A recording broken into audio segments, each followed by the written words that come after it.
ঘূর্ণিঝড় রেমাল বাংলাদেশের মংলায় আছড়ে পড়তেই প্রভাব দেখা গিয়েছে এপারের বিস্তীর্ণ অঞ্চলে। কোথাও কোথাও নদীবাঁধ ক্ষতিগ্রস্ত হয়েছে, কোথাও বা উপড়ে পড়েছে গাছ, কোথাও ভেঙেছে কাঁচা বাড়ি। পশ্চিমবঙ্গের একাধিক জেলায় এই ছবি এখন জীবন্ত। ঘূর্ণিঝড় রেমালের প্রভাবে বৃষ্টি এবং ঝোড়ো হাওয়ায় কালনা শহরের বিস্তীর্ণ এলাকা জল জমতে দেখা গিয়েছে, যার ফলে রাস্তায় চলছে কম যান। ভাগীরথী নদীর উপর কালনা শান্তিপুর ফেরিঘাটের লঞ্চ পরিষেবা পুরোপুরি বন্ধ করে দেওয়া হয়েছে। তমলুক মেডিকেল কলেজ হাসপাতালের সামনে জল থই থই পরিস্থিতি। এর জেরে ভোগান্তিতে পড়েছে রোগী এবং রোগীদের পরিবার। হুগলি, বারুইপুর, নদিয়া, পূর্ব মেদিনীপুর সহ একাধিক জেলায় গাছ এবং বিদ্যুতের খুঁটি উপড়ে ব্যাহত হয়েছে বিদ্যুৎ পরিষেবা। কৃষ্ণনগর শহরে পানীয় জলের পরিষেবা ব্যাহত হয়েছে।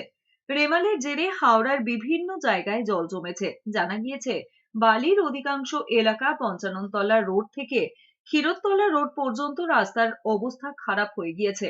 উত্তর চব্বিশ পরগনার হিঙ্গলগঞ্জে ভেঙেছে বাঁধ, জলের তোড়ে ভেঙে গিয়েছে প্রচুর মাটির বাড়ি। শুধু তাই নয়, চাষের জমিতেও ঢুকেছে নোনা জল।